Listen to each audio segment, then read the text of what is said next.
para luchar contra esta guerra. Era un gobierno, además, que había que apoyar porque había sido elegido democráticamente y ayudar también a la reconstrucción del país. Pero creo que había claridad en tres cosas. Había que frenar la guerra, había que contener al ejército, sobre todo el papel que había jugado en la política en los 10 años previos, y también la seguridad interna, había que volver a instaurar la seguridad a nivel interno. Entonces, y quizás me estoy repitiendo, pero era importante restaurar la seguridad en Sierra Leona. Y eso es algo bastante... estos eran tres factores que formaron la colaboración entre el gobierno de Sierra Leona y Inglaterra, que era estabilizar el país a corto plazo y a más largo plazo crear un sistema creíble con los actores con un papel muy definido para que cada uno pueda ejercer su papel. Y la lógica de todo esto era que sin esto era imposible conseguir un desarrollo, no se podía arrancar ni siquiera con desarrollo. Así que hace falta un espacio seguro. Bueno, esto es evidente, una lógica más que evidente. Hace falta seguridad para poder lanzar una reforma y la estabilización del país. Y esto también es una herramienta para el desarrollo, y se trataba de crear un gobierno que pudiera contener un sistema de seguridad y gobierno asimismo.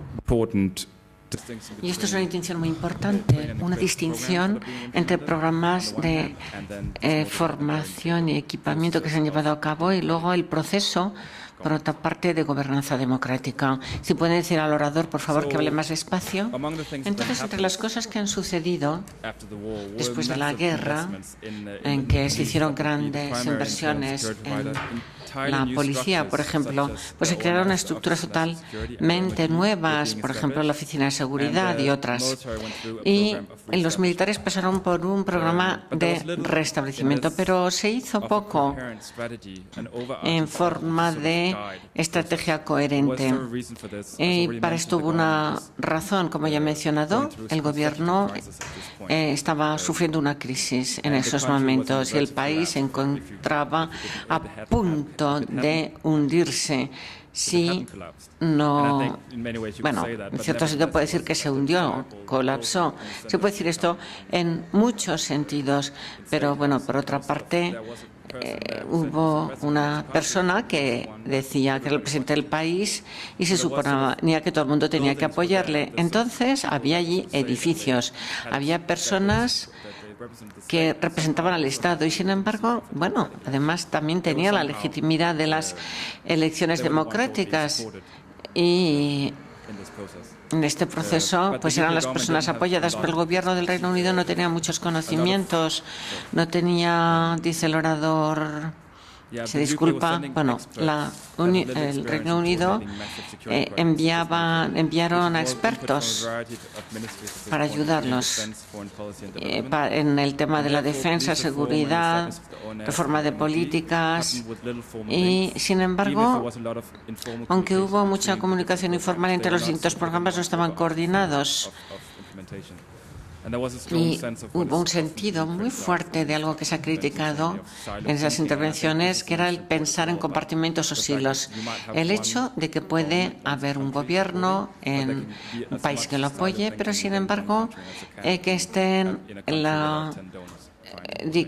una compartimentación entre la acción del gobierno, y por eso al principio era tan difícil la coordinación. Pero también a finales de los 90 estaba la sensación de que era más importante actuar que sentarse y pensar en estrategias. Y esto también se criticó mucho. Se criticó mucho la reforma de la seguridad de Sierra Leona, porque parece, visto a posteriori, que realmente no se veía no se captaba una situación tan difícil como la que había entonces.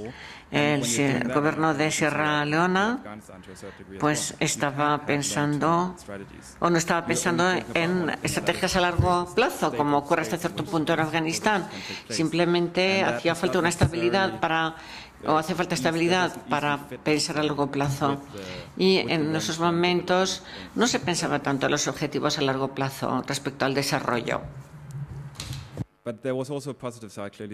Pero también había un lado positivo en esa estrategia, y es que hubo una flexibilidad sin precedentes. Se pudo reaccionar de una manera totalmente impredecible, que es una de las condiciones de la guerra, pero la verdad es que también resultó útil.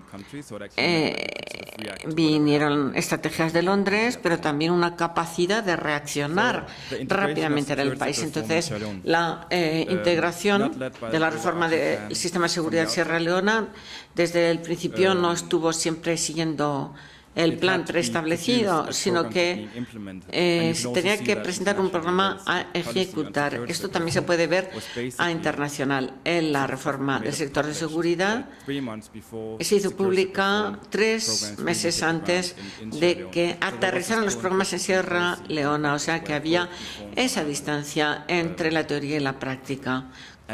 Y ciertamente, como ya he dicho, no había una comprensión muy clara a finales de los 90, principios de los años 2000, sobre lo que era realmente la reforma del sistema de seguridad, el tipo de instituciones implicadas, si incluía la policía, el sector militar únicamente, o si también tenía que participar todo el gobierno en estas políticas. Entonces, creo que Sierra Leona es única en cuanto a la manera en que sucedieron las cosas. Había que definir qué significaba la paz en Sierra Leona. El proceso de paz en Sierra Leona vino definido internacionalmente. Creo que gran parte de las políticas que han surgido a mediados de los años 1000 son indicaciones y resultados de las lecciones aprendidas en Sierra Leona. Y además, el Reino Unido ha estado en la vanguardia de la reforma del sistema de seguridad y también se parece mucho a lo que sucedió en Uganda a finales de los 90. Entonces creo que esta es una iniciativa más interesante de Sierra Leona que la reforma del sistema de seguridad. Esto muestra que la práctica puede definir las políticas. Me refiero a la política que se aplicó entre el 2004 y 2005. Antes de establecer el documento, pues ya se actuó mucho en Sierra Leona y no estaba claro entonces qué instituciones debían participar en el proceso, pero con la revisión del sector o sistema de seguridad, pues verdaderamente fue muy importante saber qué instituciones había que implicar, sobre todo y simplemente porque se implique quien se implique al formular esas revisiones y cambio. Estaba claro que había que implicar a aquellos que definían las amenazas para Sierra Leona, y por lo tanto, si se excluyen ciertos grupos para que no se puedan elevar su voz, por ejemplo, algunos sindicatos, tienen una idea de lo que era la reforma, pero si no se incluyen en la reforma, pues entonces no se tiene el panorama completo, que es lo que ocurre en Sierra Leona a causa del coordinador de seguridad en Sierra Leona. En aquella época se implicaron muchos actores, incluyeron a muchos como organizaciones de la sociedad civil, organizaciones de mujeres, etc.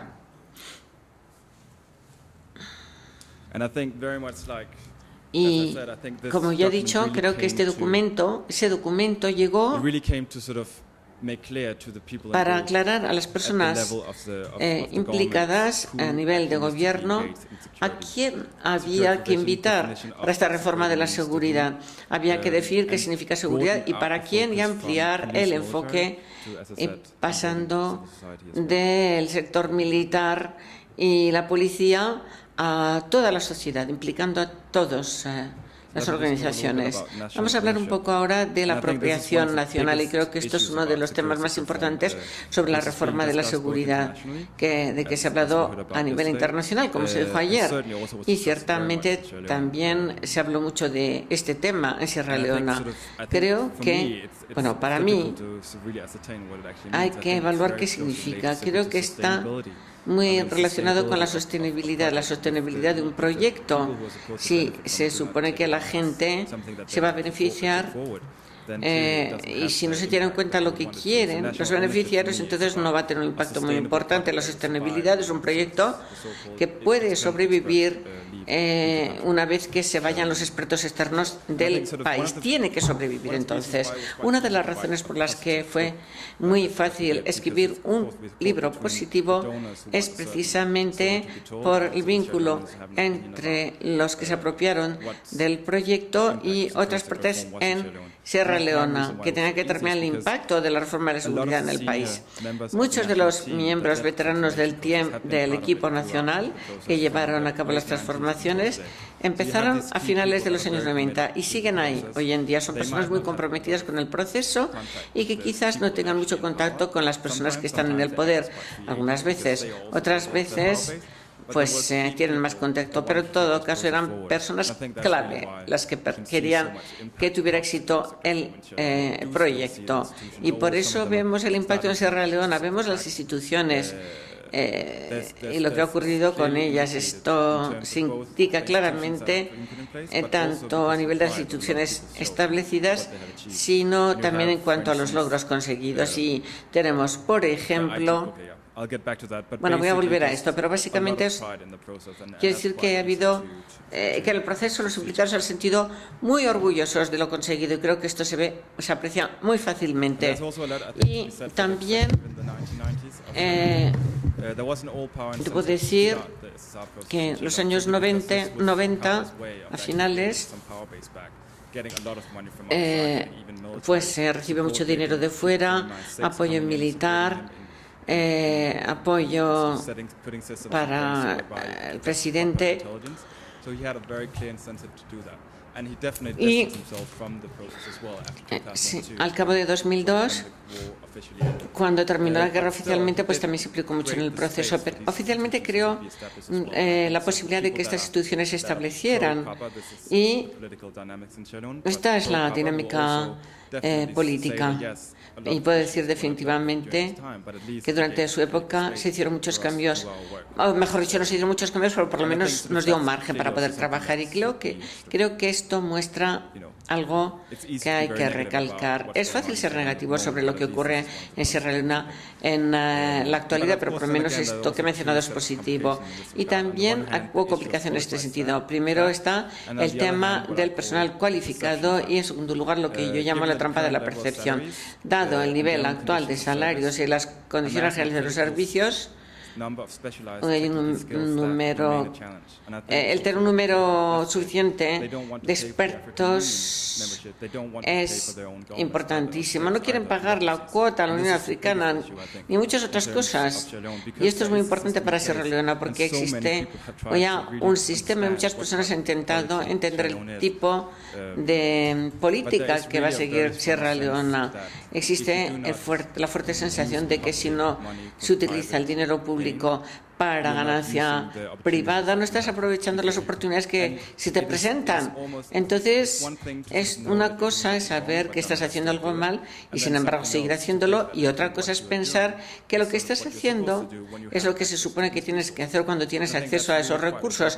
Creo que eso es muy importante, y por esa razón es tan frustrante a nivel internacional, porque no aceptan que eso forma parte de la manera en que funciona la sociedad en Sierra Leona.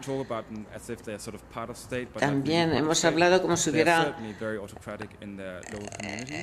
un Estado democrático, pero son muy autocráticos, y además hay un parlamento. Entonces, hay una mezcla de distintos tipos de gobierno, y esto es muy difícil de entender para los occidentales. Lo llamamos corrupción, pero yo creo que no es un término